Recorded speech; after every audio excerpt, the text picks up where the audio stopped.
that we are just honored to be here to share our experiences with you. We have a speaker. The speaker is the Command Chief of the New Jersey Air National Guard. She has 28 years of active service with the Reserve and the Guard, and she is a paralegal. She is the top enlisted person in the New Jersey Air National Guard. She is located at Joint Base McGuire-Dix Lakehurst, and she's here to give you a background on Veterans Day, or it used to be called Armistice Day, and to tell us a little bit about the National Guard and what the National Guard does to preserve our freedoms.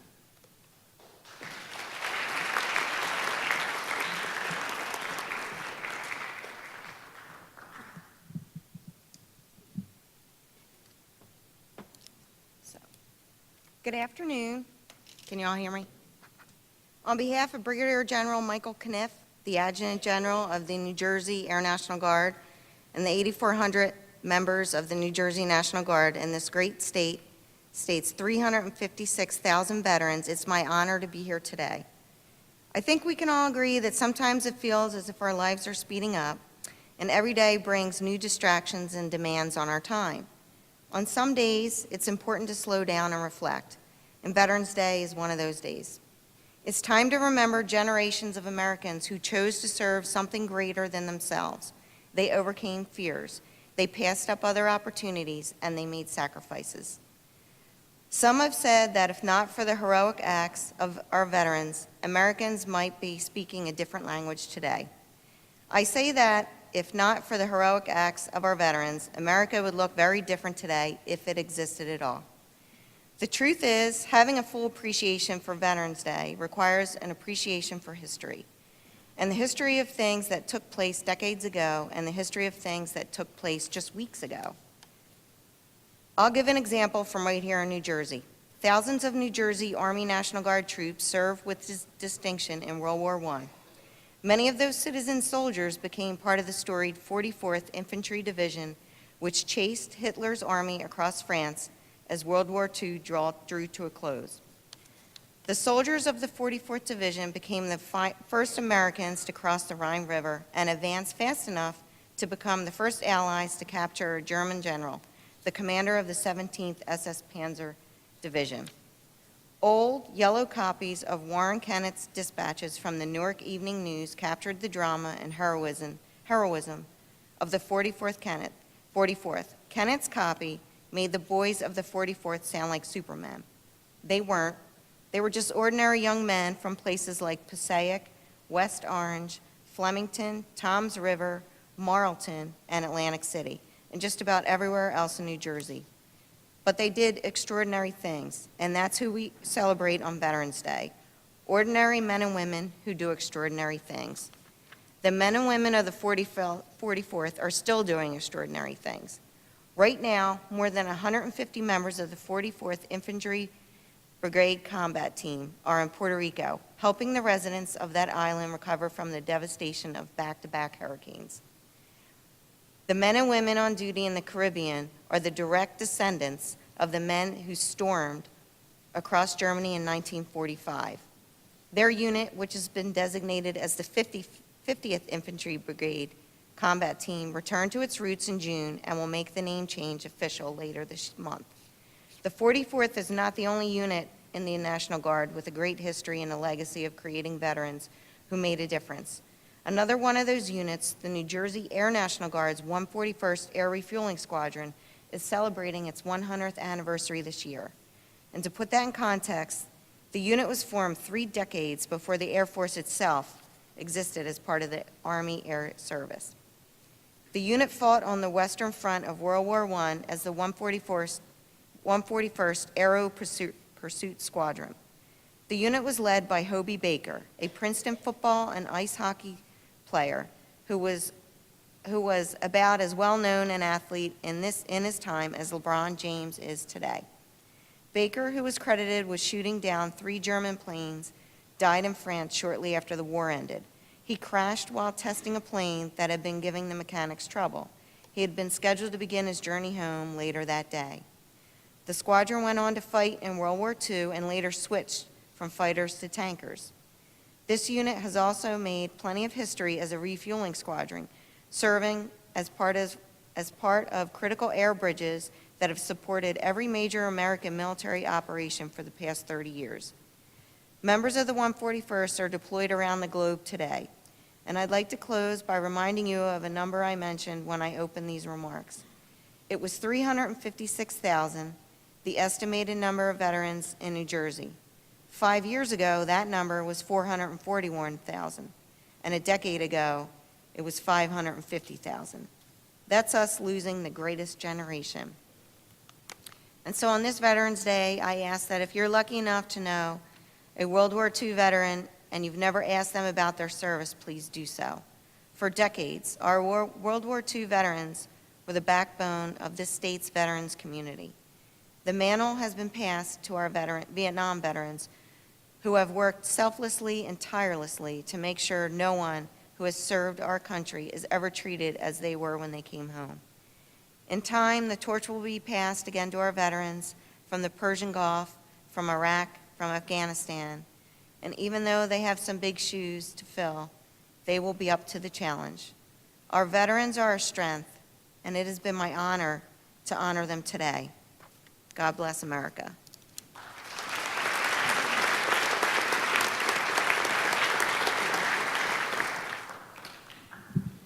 Thank you, Command Chief. Did you glue that in there? As you look at the stage, you will see folks who are, I guess you could say, old or older. However, I'm going to ask them to stand up and tell you what they did, who they are, what they did. You have 30 seconds, and I have a great big hook that'll pull you off if you speak more than that. But I want you to think of this. You're sitting there, and you're either in your senior year or somewhere along the line, and I want you to picture this man here. When he was your age, there was a terrible war going on. And when he finished high school, he didn't go off into the community to a good job. He went off to war. He went off, and people were trying to kill him. He was trying to hurt them so that you could sit here in peace and enjoy all the privileges of our nation. So when these folks get up, I want you to look at them and say, I wonder what they looked like when they were 18 years old. Because for the most part, those folks during these major wars were 18, 19, and 20-year-olds.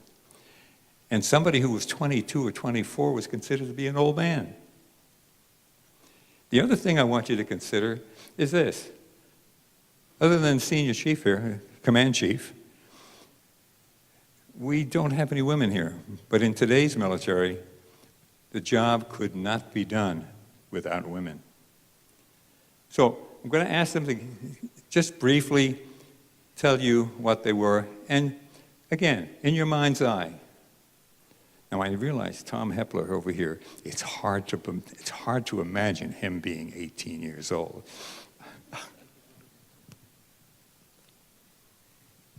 30 seconds. Okay, my name is Tom Hepler. I was in the Air Force from 1950 through 54. I graduated from high school the very month the Korean War broke out. It was inevitable I would enlist in the Air Force.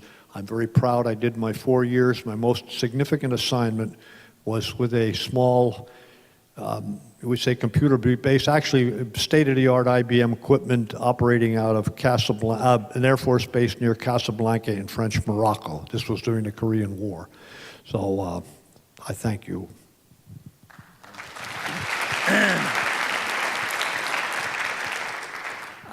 My name is Ron Scheller. I was in the U.S. Navy. I was a second-class ordnanceman in a fighter squadron on the USS Ticonderoga, and I served from 65 to 69, and 69 I was in Vietnam.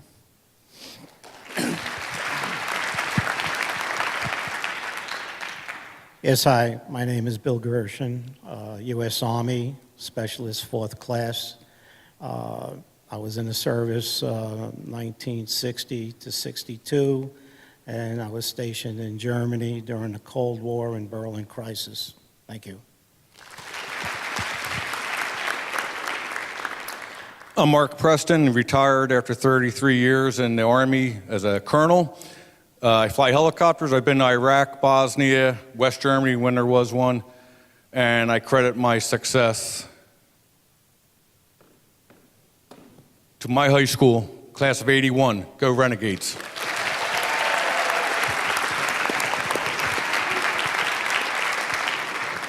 My name is Mike Deere. I joined the Air Force in 1987, retired in 2011 as a Master Sergeant.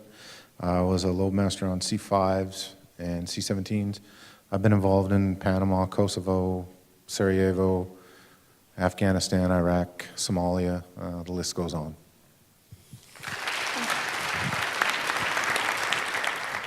Tony Laudicina, United States Air Force, retired after 26 years, multiple hostile fire areas, plus multiple tours in Afghanistan and Iraq.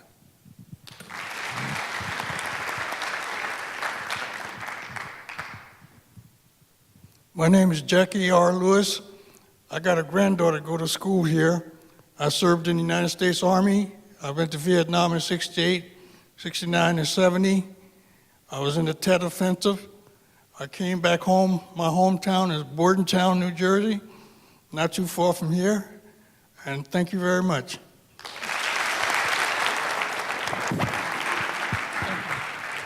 My name is James Galbraith. I was served in the U.S. Air Force.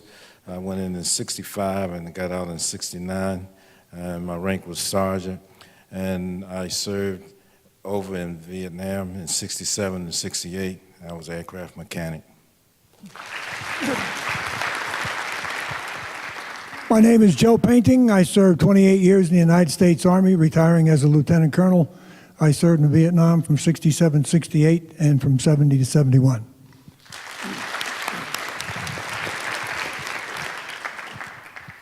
My name is Ben Baum. I served with the Army, out of the 8th Army, the 14th Under Combat Battalion. I served in Uijeongbu in Korea, as well as some other places. As they would say in Korean, 안녕하십니까. Your response would be 고맙습니다. That means I'm saying good day to you, and you're returning it to me. Thank you very much.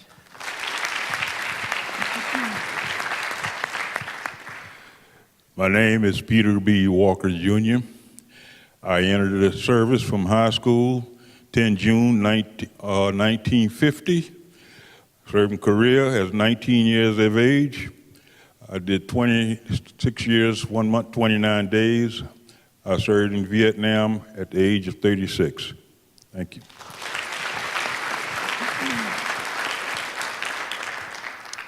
Good afternoon. My name is Francis Rutger. I'm also a Shawnee grad, class of 2000. Thank you. I served in the Army National Guard 6 years, served in Iraq from 04 to 05. Thank you very much. My name is Nino De Pasquale, born in Italy, moved to Australia, came to the United States, ended up in Vietnam. I'm a Vietnam veteran. If you have a veteran in your family, please, please take the time to sit with them and ask them about their experience. They do want to talk to you, especially if they're a grandfather. They definitely want to talk to their grandchildren, so take the time to do that. Even if they're not in your family, if you don't have someone in your family who's a veteran, take the time to find someone. Maybe a friend of yours has a veteran in their family. Find out as much as you can. History is very important. Thank you.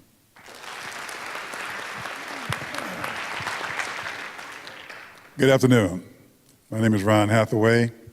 I served in the Marine Corps for 33 years. I was enlisted for 18 years. I was a master sergeant. Got a commission to warrant officer, and then I went to LDO, become a captain, and went on to become a major in the Marine Corps, and I retired in 1993. I served in Vietnam as a sergeant in 1966 to 1967.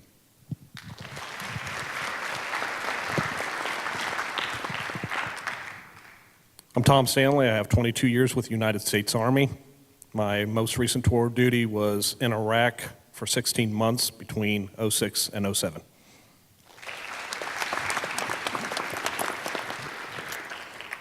Harvey Crawford. I did a 4-year enlistment. Stateside, I was with Military Airlift Wing, Air Defense Command, Tactical Air Command. In Vietnam, I served with the 635th Combat Support Group Detached, 1st Special Units Team, A Flight, dog handler for that unit. I'm very proud of my service. Thank you. My name is Dan Falzone. I graduated from Collingswood High School in 1982. I joined the United States Marine Corps in 1983. I was stationed at HMLA 167, New River, North Carolina. I was a UE and Cobra hydraulics mechanic.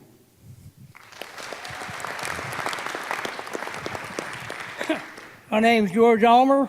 I went in the Army in 1958 to 1960, served in Korea 1959 to 1960. And I just want to say one thing to all these veterans on the stage. Thank you and welcome home, brothers.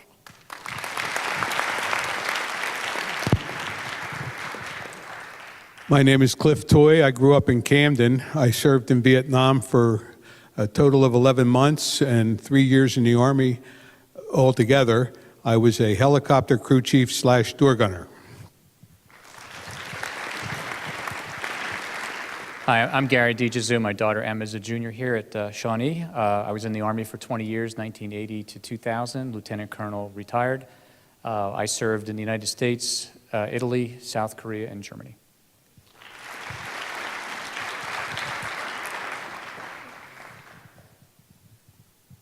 My name is Frank DeJesu. I served in World War II, enlisted when I was 17 years old, and I served in Korea for 3 years, both wars, and I love you guys. Thank you.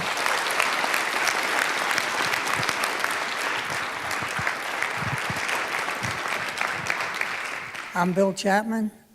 I served in World War II. I was aboard the USS Pittsburgh, the battleship Maryland. I was in Korea. I was in Okinawa, Iwo Jima, and airstrikes on Tokyo, and I helped transfer the atomic bomb out in the Pacific. I live in Marlton and enjoy myself, and God bless all these servicemen here. We're all here together to enjoy each other and enjoy these nice young people out here. Thank you. God bless all of you.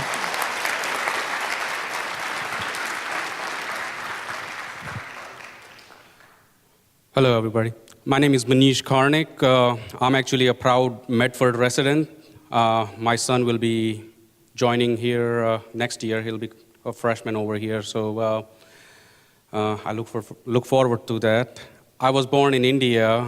I was 15 when I came to the States, and at age 17, when I was still in high school in East Windsor, Hightstown High School, I joined the New Jersey National Guard. So that was in 1993, and I retired as a CW2, Chief Warrant Officer, in 2012. Thank you. I was in the, my experience is airlift, cargo. I've flown all over the world, and I've been to many, many nations. I've seen many, many things around the world, and you are living in the finest place.